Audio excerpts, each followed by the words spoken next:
चितकूट TV. बहुत समय पहले की बात है।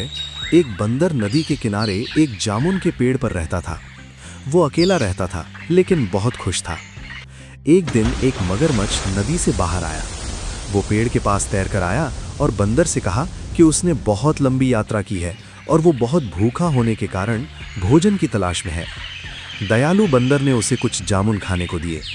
मगरमच्छ ने उसका धन्यवाद किया और पूछा कि क्या वो उससे दोबारा मिलने आ सकता है। बंदर ने कहा, तुम्हारा हमेशा स्वागत है। उसके बाद मगरमच्छ हर दिन बंदर से मिलने आने लगा। वे दोनों जामुन बांटकर खाते थे और उन सभी चीजों के बारे में बातें करते थे जो वे जानते थे। मगरमच्छ ने बंदर को बताया कि उसकी एक पत्नी है और वे नदी के दूसरी ओर रहते हैं। इसलिए उदार बंदर ने बहुत सारे जामुन तोड़कर मगरमच्छ को उसकी पत्नी के लिए दिए। मगरमच्छ की पत्नी को जामुन बहुत पसंद आए। मगरमच्छ की पत्नी ने मन में सोचा, अगर ये बंदर केवल इतने मीठे जामुन खाता है तो उसका मांस भी जरूर मीठा होगा। वो एक स्वादिष्ट रात्रि भोज बनेगा। तब पत्नी ने एक योजना सोची। उसने बहुत बीमार होने का नाटक किया और मगरमच्छ से कहा कि डॉक्टर ने कहा है कि वो तभी ठीक हो सकती है जब वो एक बंदर का दिल खाए। अगर उसका पति उसकी जान बचाना चाहता है तो उसे उसके दोस्त का दिल लाना होगा। मगरमच्छ इतना मूर्ख था कि उसने अपनी पत्नी की बात पर विश्वास कर लिया, लेकिन अपने दोस्त को मारने का विचार उसे बहुत दुखी कर रहा था।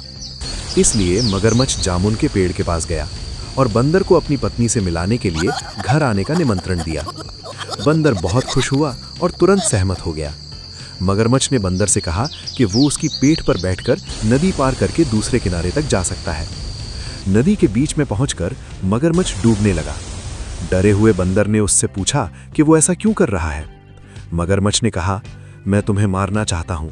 मेरी पत्नी बीमार है और वो तभी ठीक हो सकती है जब वो एक बंदर का दिल खाए। बंदर चौंक गया। उसने मगरमच्छ से कहा कि वो मगरमच्छ की पत्नी की जान बचाने के लिए खुशी खुशी अपना दिल दे देगा, लेकिन वो अपना दिल पेड़ पर ही छोड़ आया है।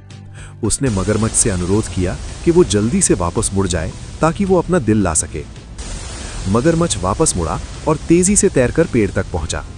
जब वे पहुंचे तो बंदर कूदकर सुरक्षित रूप से पेड़ पर चढ़ गया।